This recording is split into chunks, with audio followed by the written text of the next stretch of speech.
말씀 읽어보겠습니다.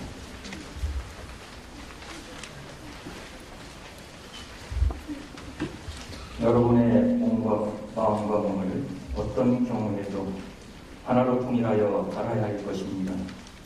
본인도 일찍이 하늘 길을 결심하면서 우주주간 가기 전에 자아주간 완성하라는 표를 걸어놓고 비장한 각오로 출발했습니다. 하루는 벌써 여러분이 이 목적을 달성하는 길잡이로 양심을 주셨습니다. 양심은 여러분의 스승보다 먼저 여러분에 대해 속속들이 알고 있습니다. 여러분의 일거수일투족은 물론 생각까지도 다 꿰뚫어 보고 있다는 것입니다. 양심은 또 여러분 무엇 부모보다 여러분에 대하여 먼저 압니다. 더 나아가서 여러분의 양심은 하나님보다 여러분을 잘 압니다. 따라서 양심을 여러분의 삶 속에서 하나님 대신 자리에 세워놓고 그림자 없는 정착적인 삶으로 절대 복종의 길을 가면 여러분은 틀림없이 마음과 몸의 공명권을 이루어 통일을 완성할 것입니다.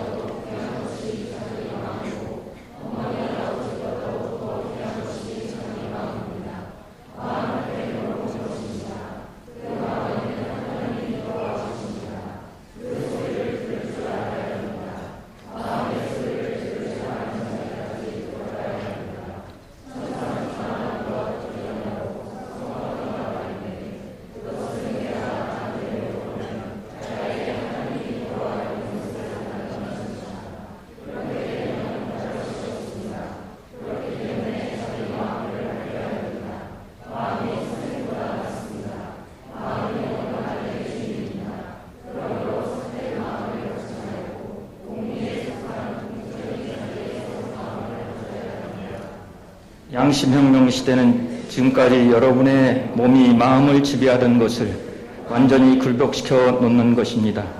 이것은 절대적 조건입니다. 마음이 몸을 통일 못하는 사람들은 하늘나라에 들어갈 수가 없습니다. 3대권 혈족을 이어받아 천국의 본연 기존에 들어갈 수 없습니다. 양심혁명 위에 하나님의 심정혁명을 문화권을 중심 삼고 3대가 하나 되야만 천국에 들어가는 것입니다. 3시대에 더 전한 사이기대 입적 통일 축복식을 해준 것과 마찬가지로 반드시 3대 결속에서 통일되지 않으면 심정문화 정착 시대의 하나님 심정권 내에 천일국 가정 해방적 천일국 나라에 들어갈 수 없다는 것입니다. 이제부터 마음에 절대적으로 몸을 굴복시키지 않으면 안 됩니다. 몸이 하자는 대로 해서는 안 됩니다. 간단한 동영상 한 장면 보고 말씀 시작하겠습니다.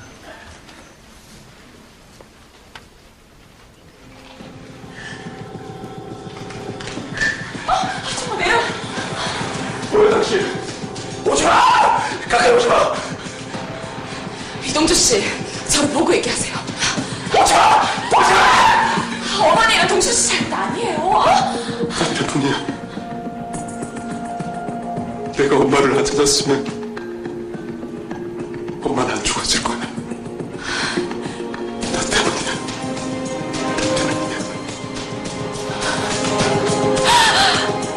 나도 죽어버릴 거야. 너 같은 건 있을 필요가 없어. 죽어버릴 거야! 설아야, 이러지 마. 어서 내려놔. 나 같은 거 살 필요가 없어. 진정해요, 동주 씨. 분노, 두려움, 자신을 떠날까봐 두려워하고 있어. 너도 마찬가지야. 다른 선생님처럼 입만 번지르는 너도 내가 없어졌으면 좋겠지. 무슨 필요 없습니다. 오지마! 이 여자 때문에 화가 난 거라면 지금 쫓아내드리죠. 당연히 여기서 나가. 나가라고! 난 아무 데도 안 가. 동주 씨, 전 여기 있을 거예요. 들었죠? 송 선생은 절대 당신을 떠나지 않을 겁니다. 그러니까 안심하셔도 돼요.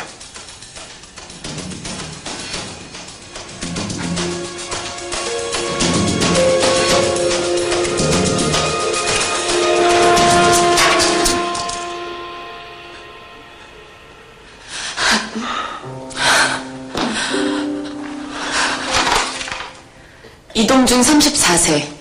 경계선 성격장애를 앓고 있고 최근 반복적인 자살 위협과 자해 행동을 보이고 있습니다. 증상이 심각하군. 원인은? 5살 때 엄마에게 버림받은 트라우마가 좀 강해요. 파일 가족관계는 어머니가 있던데? 수소문 끝에 어머니를 찾았대요. 근데 어머니는 심한 우울증을 앓고 있었고 지난달 자살했습니다. 경계선 성격장애를 가진 내담자의 태양이 자살했다. 게다가 과거 상담 경험도 너무 많고 송 선생이 힘든 케이스인 것 같다.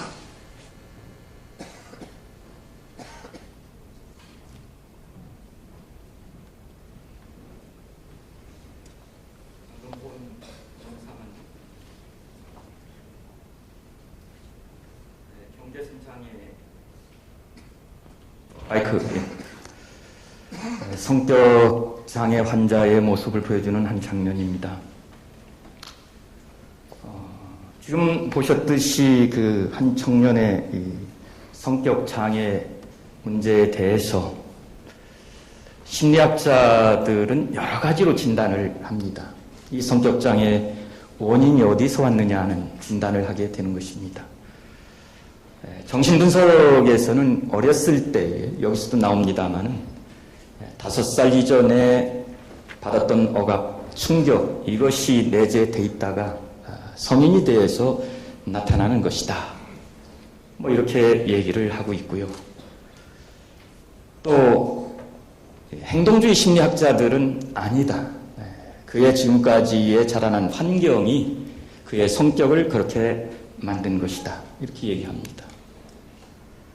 또 인지행동 심리사들은 그가 사물을 보면서 어떤 현상을 보면서 인지의 잘못, 견해의 잘못 때문에 저렇게 되었다. 뭐 또 이렇게 분석을 합니다.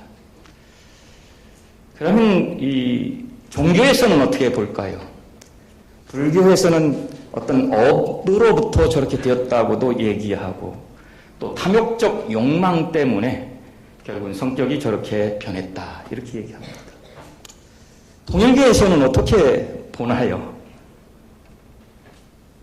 저렇게 성격이 된 이유를 인간의 타락성 때문에, 원죄 때문에 저런 성격이 형성되었다. 이렇게 이야기하고 있습니다. 그래서 그렇게 진단했으니까 치료법도 다 다릅니다. 이를테면 정신분석학에서는 무의식에 억압된 그것을 노출시켜가지고 거기에 대한 자기 이해를 통해서 치료될 수 있다. 이렇게 얘기하고요. 또 행동주의 심리학에서는 아니다. 그의 환경을 바꿔주고 조건을 바꿔주면은 그는 치유될 수 있다. 이렇게 얘기합니다. 인지행동 심리학자들은 인지 과정에서 잘못된 견해의 잘못이니까 그 인지를 바로 잡아주면은 치유가 될 수 있다. 이렇게 얘기를 합니다. 그 다음에 불교에서는 수행을 통해서 이 탐욕을 제거하고 탐욕을 소멸시키면 그는 치유될 수 있다. 이렇게 얘기를 합니다. 우리 원리에서는 어떻게 얘기합니까? 참 부모님을 맞이해서 원죄를 청산함으로 말미암아 참 부모님을 따라서 모시고 살다 보면 바로 심정이 이제 참 부모님과 또 하나님과 하나 되어서 심정 일체가 될 때 치유가 된다. 이렇게 얘기하고 있습니다. 다시 말해서 이런 개인적인 치유나 어떤 사회적인 치유가 심정의 혁명을 일으키지 않으면 결코 치유될 수 없다. 이렇게 얘기하고 있습니다. 참 이렇게 인간의 성격은 인간에게 고통을 줄 수도 있고 또 성격이 인간에게 행복을 줄 수도 있다고 하는 것이지요. 축복 매칭을 할 때 보면 참 재미있는 현상을 발견합니다. 젊은 자녀들은 이 상대의 조건을 뭐 예뻐야 한다, 키가 커야 한다, 멋있어야 한다, 뭐 돈이 있어야 한다, 뭐 이런 조건을 먼저 보는 것 같아요. 그런데 그 옆에서 도와주는 나이든 이제 부모나 뭐 저희 집사람도 축복 매칭을 하는 그 과정을 보면은 그런 건 결혼할 때 처음에 1년 또 예식장에 들어갈 때 필요한 것이지 그 이후에는 첫째는 성격이 좋아야 돼. 망씨가 좋아야 돼. 뭐 이렇게 또 권유를 합니다. 어제도 어떤 한 쌍을 매칭하는데 우리 교회장님과 또 집사람이 이제 축복 매칭해서 보니까 그 사람은 아마 속으로 좀 멋있고 이 키도 크고 좀 예쁜 여자를 원하는 것 같은데 우리 집사람과 또 이 교회장님은 계속 성격이 제일 중요해. 그것이 행복을 좌우하는 거야. 뭐 이렇게 또 얘기를 합니다. 저도 역시 마찬가지로 그 자리에서 성격이 중요해. 뭐 이렇게 얘기를 하면서 도와줬습니다. 왜 성격이 중요하냐 하는 것을 하나의 통계로 본다고 하면 요즘 그 이혼 그 사유를 조사하는 설문에 보면 이혼 사유의 첫 번째가 뭡니까? 성격 차이. 성격 장애다. 이렇게 이야기를 하거든요. 그러니까 결국 축복을 받고 행복하냐 행복하지 못하냐라고 하는 것은 성격에 의해서 결정되기 때문에 축복 받기 위해서 제일 중요한 게 성격이라고 하는 것을 말할 수 있습니다. 우리 여기 2세 또 앞으로 축복을 남겨놓은 우리 젊은 청년들 그렇습니다. 성격이 중요합니다. 그리고 정 인물과 또한 외모를 보고 원한다면 내가 그를 데려다가 성격을 변화시킬 수 있는 자신이 있으면 그를 선택하십시오. 그러나 성격을 변화시킨다고 하는 건 참 어렵습니다.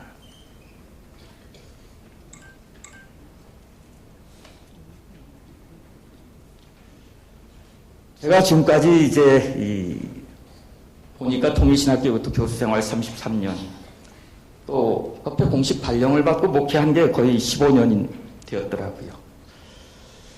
이렇게 교육자로서 목회자로서 가끔 참 회의를 느끼는 때가 있습니다. 그건 뭐냐면 아무리 교육하고 설교하더라도 참 인간의 변화가 어렵구나. 이렇게 어려운가 할 때 회의를 느끼게 됩니다.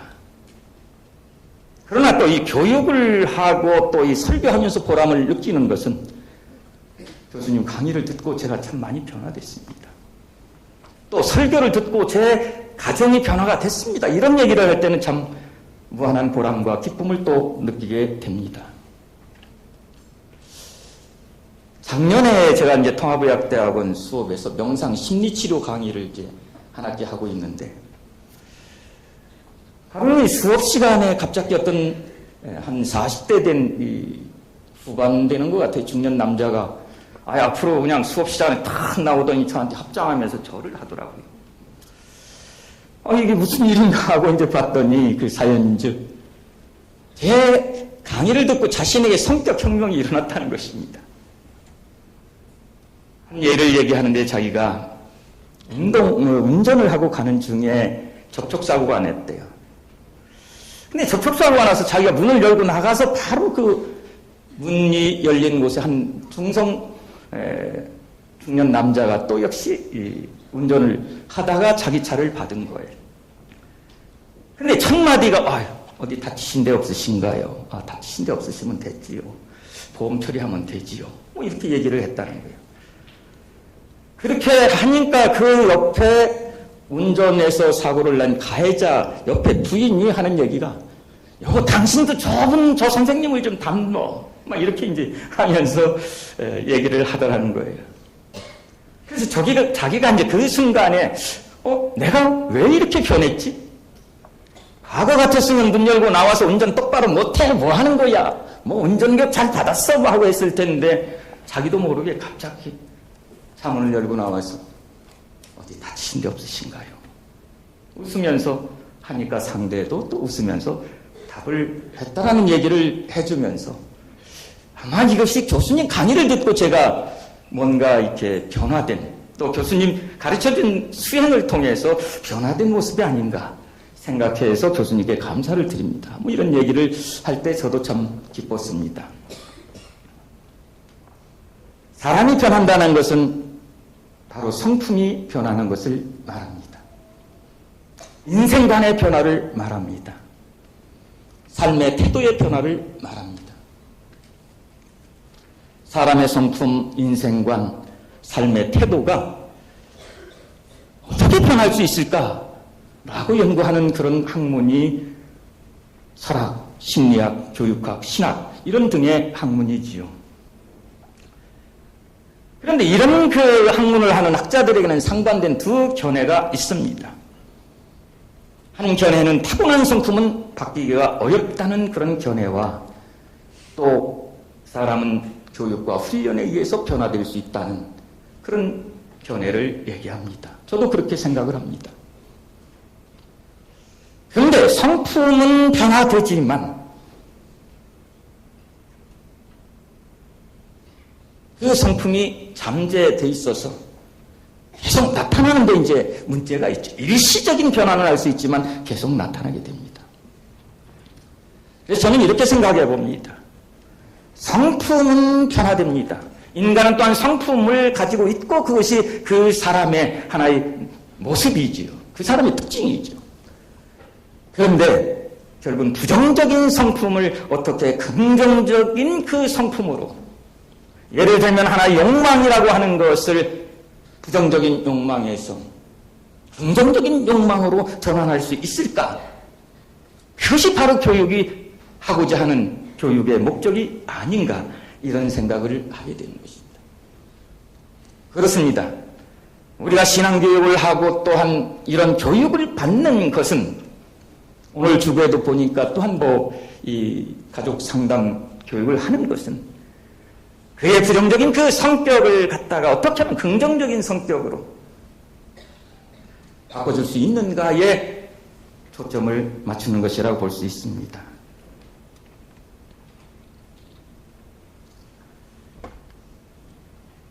왜 이렇게 성품을 바꾸는 것이 어려울까요? 성품이 습관이 되어 있기 때문에 그렇습니다. 불교에서는 습기라고 합니다. 습관의 기운.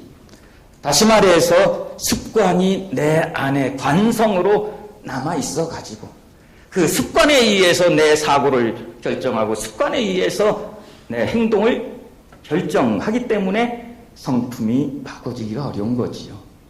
한마디로 성품이 몸에 배어있다는 것입니다. 몸에 배어있는 그 사람의 성품이 그 사람의 생각을 이끌어가고 행동을 이끌어가기 때문에 바꾸기가 어렵다고 하는 거죠.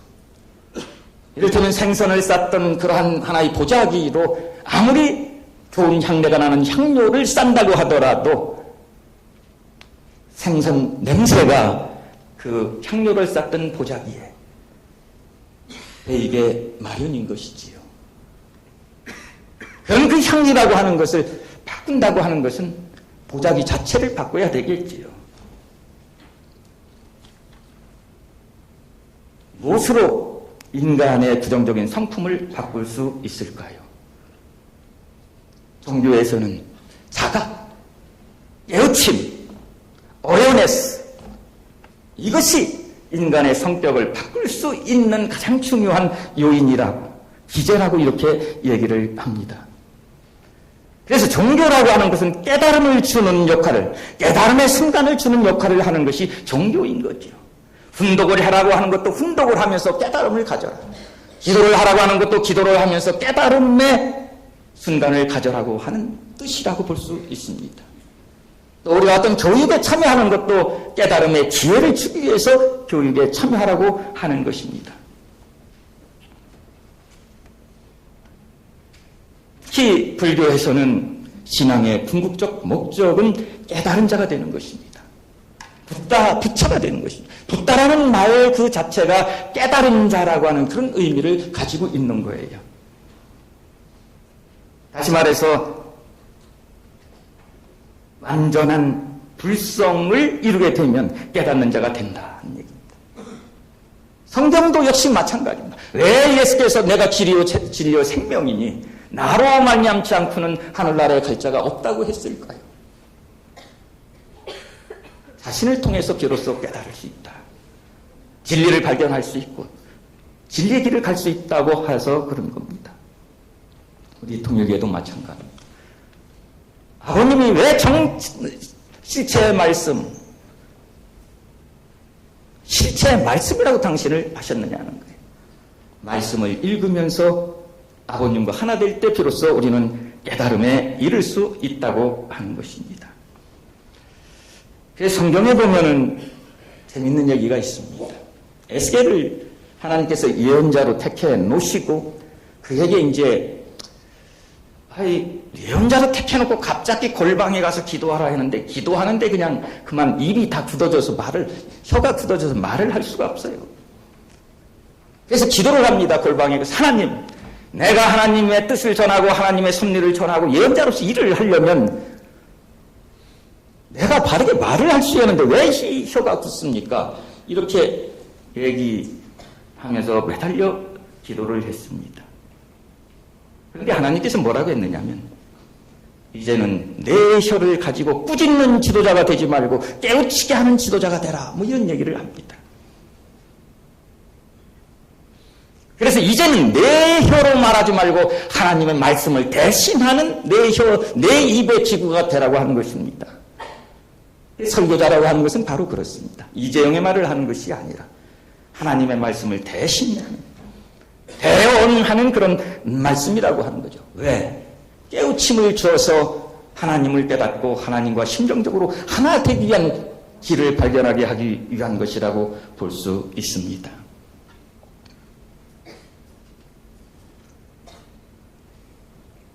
그래서 이 불교 얘기를 많이 합니다만 불교에서는 깨달음의 종교이기 때문에 특히 이 타협에 의해서 깨닫는 것이 아니라 자기 스스로 깨닫는 하나의 수행일 길을 강조하기 때문에 우리 7인분담을 다하기 위해서 한번 불교의 깨달음, 그 과정, 이걸 얘기하는 것입니다. 불교의 서강리 붓다는 인간이 깨달을 수 있는 유일한 길은 윗바사나라고 하는 명상을 하는 것이다. 뭐 이렇게 그의 경전에 나와 있습니다. 윗바사나라는 지혜를 개발해서 사물과 현상을 분별 없이 객관적으로 정밀하게 똑바로 보라고 하는 뜻입니다. 즉 정견 바르게 보는 훈련이 윗바사나 수행입니다.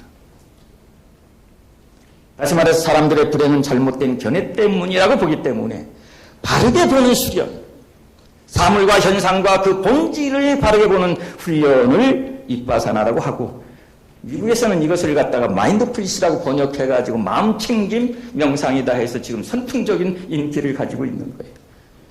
그래서 미국에서는 이미 정신분석이나 이 행동주의 심리학이나 또한 인지행동심리학 여기에 마인드풀리스라고 하는 불교에서는 윗바사나 명상을 기반으로 한 그런 치료법으로 더 전환을 하고 있습니다. 왜냐하면 인간의 치료라고 하는 것은 자신의 마음을 똑바로 알아차리고 똑바로 챙기면 인간의 성격은 고쳐질 수 있다고 하는데 그런데 무의식적으로 그러한 타락성에 근본된 사심에 근본된 잘못된 견해에 자기도 모르게 따라가다 보니까 인간의 나쁜 습관이 성격이 되어버리고 하는 것입니다. 그래서 이렇게 깨달아서 어떤 성격의 사람이 되냐?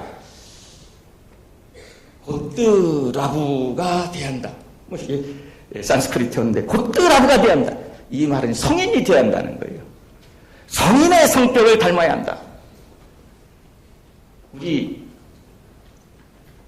아까도 우리가 봉독을 했습니다만 가정에서는 효자, 국가에서는 충신, 세계에서는 성인, 천주에서는 성자의 도리를 다할 것을 맹세합니다라고 했습니다.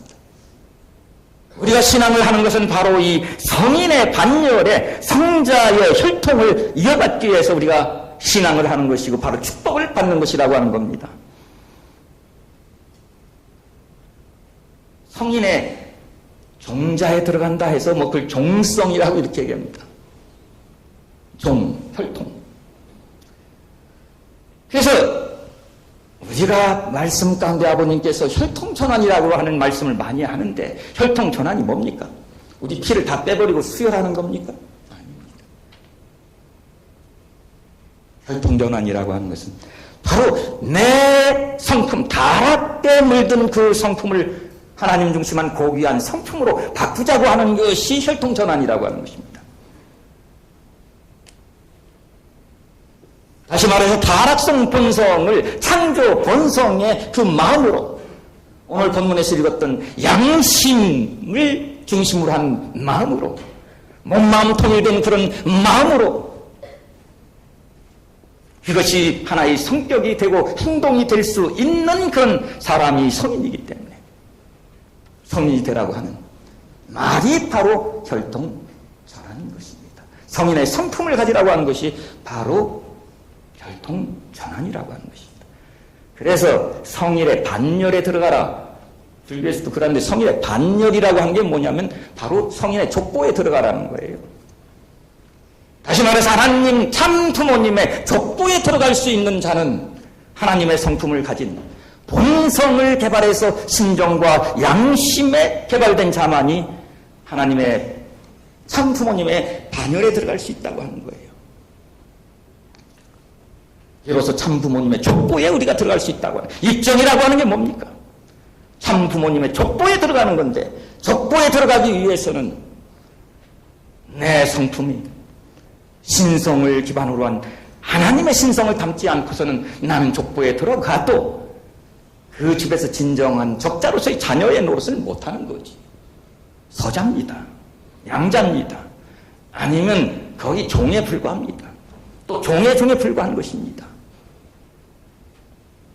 그래서 하나님의 성품을 닮을 때만이 참 부모님의 성품, 성인으로서의 성자로서의 가지신 그 성품을 내가 계승받지 않으면 결코 나는 참 부모님의 족보에 그 반열에 들어갈 수 없다고 하는 사실을 우리는 분명히 알아야 됩니다.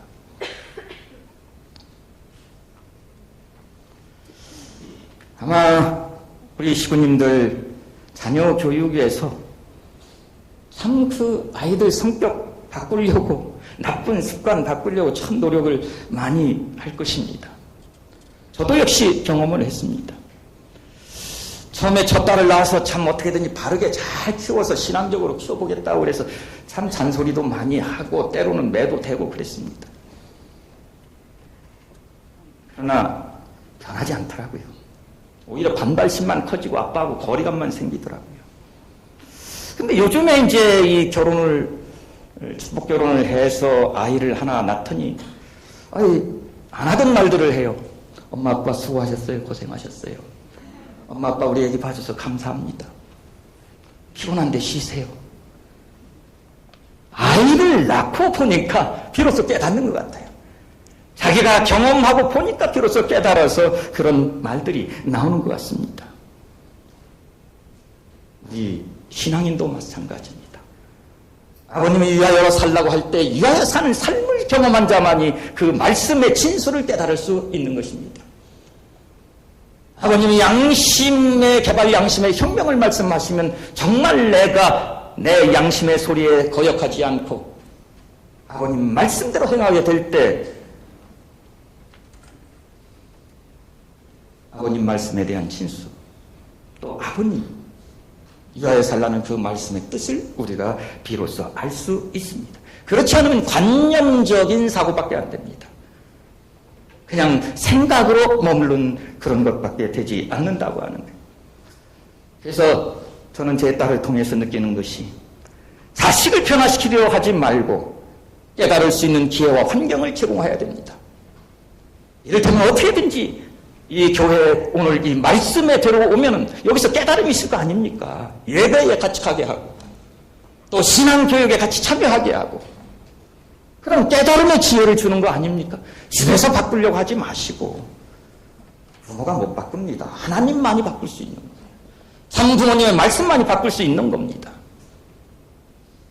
그래서 그런 환경을 조성해줘야만 좋은 성품, 성인의 반열에 들어선다고 하는 것을 우리는 분명히 알아야 됩니다. 다시 다시 말해서 상대를 바꾸려지 말고 내 자신부터 바꾸라는 얘기입니다.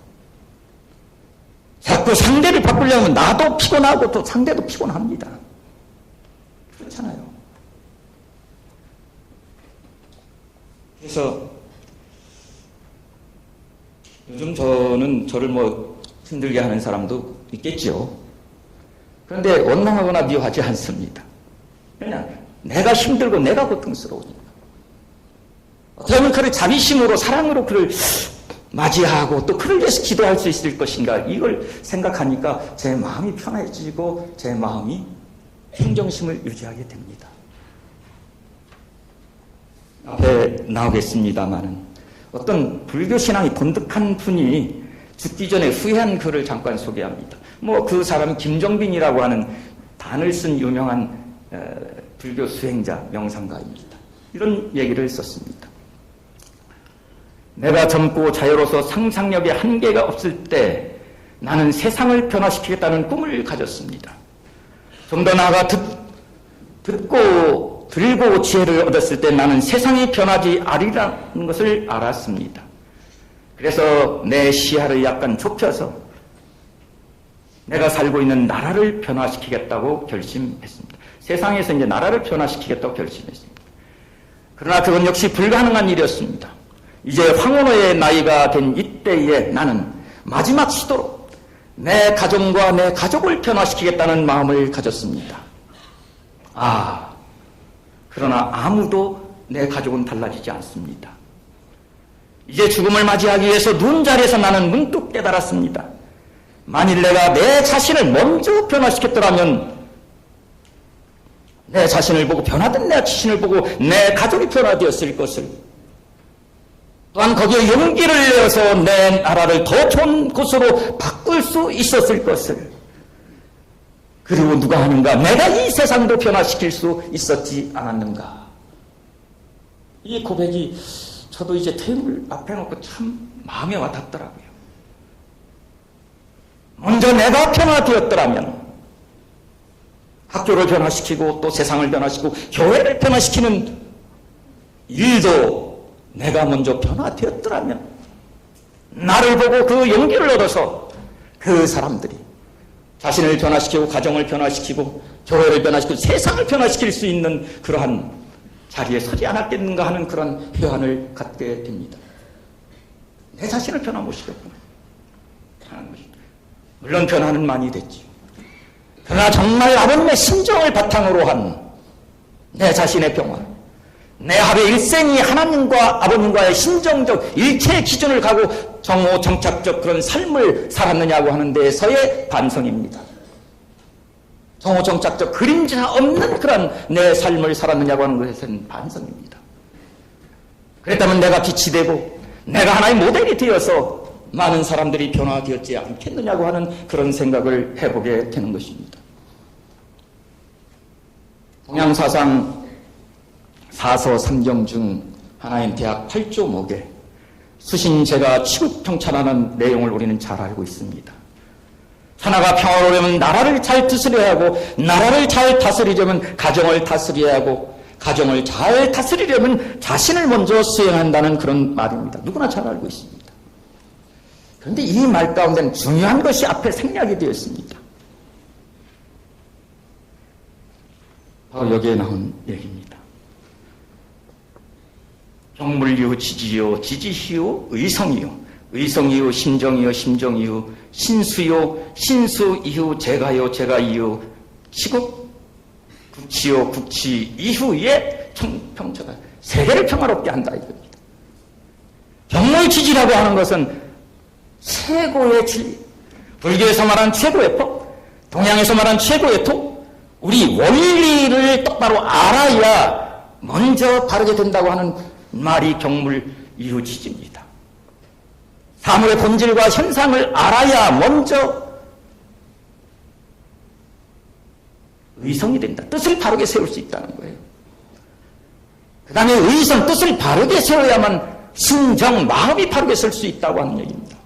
마음을 바르게 세워야 자기 몸, 행동을 바르게 세울 수 있는 것이고, 몸을 바르게 세워야, 행동을 바르게 세워야 제가 가정을 바르게 세울 수 있고, 가정을 바르게 세워야 나라를 바르게 세울 수 있고, 나라를 바르게 세워야 평철한 평화의 세계, 행복의 세계를 이룰 수 있다고 하는 것입니다. 우리가 지금 평화운동, 통일운동, 먼저 경물 이루어집니다. 지혜를 가져야 한다는 거예요. 사물의 본질과 현상, 세상의 이치를 똑바로 아는 그런 기준에서만이 뜻을 바르게 세우고, 마음을 바르게 세우고, 가정을 바르게 세우고, 내가 세상을 바르게 세워서 평화의 세계를 이룰 수 있다고 하는 이 사실입니다. 그래서 애천애인애국입니다. 먼저 하나님과 나와의 관계를 정립해서 하나님과 신정일체의 그 관계를 통해서 애인도 되고 애국이 되기 때문에 맨 먼저 애천인 거예요. 저는 경물 지지 앞에 하나를 더 놓고 싶습니다. 그것이 접신 이후 경물이다. 이런 말을 한번 용어를 만들어 봤습니다. 하나님과 접하여 하나님과 일체되어야 경물, 세상의 이치와 본질을 알 수 있다고 하는 뜻입니다. 이 대학에서 나오는 경물 지지에다가 하나님의 심정을 알아야, 하나님의 본성과 하나님의 능력을 알아야 경물이 되는 겁니다. 그래서 성경에 보면은 지혜의 으뜸은, 지식의 으뜸은 바로 하나님을 아는 것이라고 지혜서 6장에 나오고 있습니다. 모든 지식의 으뜸은 바로 하나님을 아는 것입니다. 바로 이 하나님을 알게 하시는 분, 누구보다도 잘 알게 하시는 분, 누구보다도 하나님의 성품을 잘 알게 하시는 분, 하나님의 뜻을 잘 알게 하시는 분이 참 부모님 아니십니까? 그래서 우리가 참 부모님을 모시고 따라갈 때만이 하나님의 뜻을 알 수 있고, 하나님의 심정을 알 수 있고, 하나님의 의를 알 수 있다고 하는 것입니다. 우리가 내 가정에, 내 나라와 내 세계의 진정한 평화와 행복을 위해서는 먼저 우리 모두가 하나님을 모셔서 심정적 일체, 심정, 혁명이 일어나야만 이 세계를 평화롭게 할 수 있다고 하는 사실을 우리는 분명히 알아야 됩니다. 심정혁명이란 내 마음에서 먼저 사탄 마귀의 성품을 몰아내고 하나님의 고귀한, 장부모님의 고귀한 성품을 받아들여 내가 내 성격을 변하는 게 심정혁명입니다. 사탄의 주관을 받던 내가 하나님의 주관을 받는 사람으로 변화되는 것이 심정혁명입니다.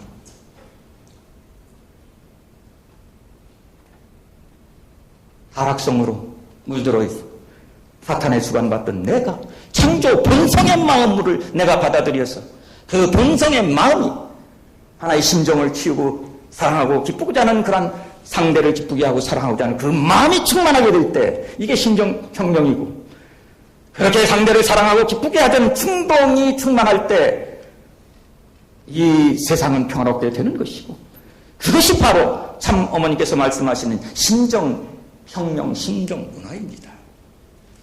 심정문화라고 하는 것은 그런 상대를 사랑하고 상대를 기쁘게 하고자 하는 그런 충동이 차 있는 내 자신을 먼저 만들고 내 가정을 만들고 내 교회를 만들고 이 국가를 만들고 세계를 만드는 것이 바로 심정문화의 실현이라고 하는 것을 우리는 먼저 깊이 알아야 됩니다. 이 통일 식구들 정말 세상 앞에 심정문화의 세계 자신 있게 설명할 수 있습니까? 그 세계를 내가 자신 있게 보여줄 수 있습니까? 그러기 위해서는 먼저 진실로 진정으로 하나님을 모셔서 하나님과 심정일체된 내 삶의 모습을 보여주는 것이 아버님을 빛내게 하고 아버님을 영광스럽게 한다고 하는 이 사실을 우리는 분명히 알아야 되겠습니다. 기도하시겠습니다.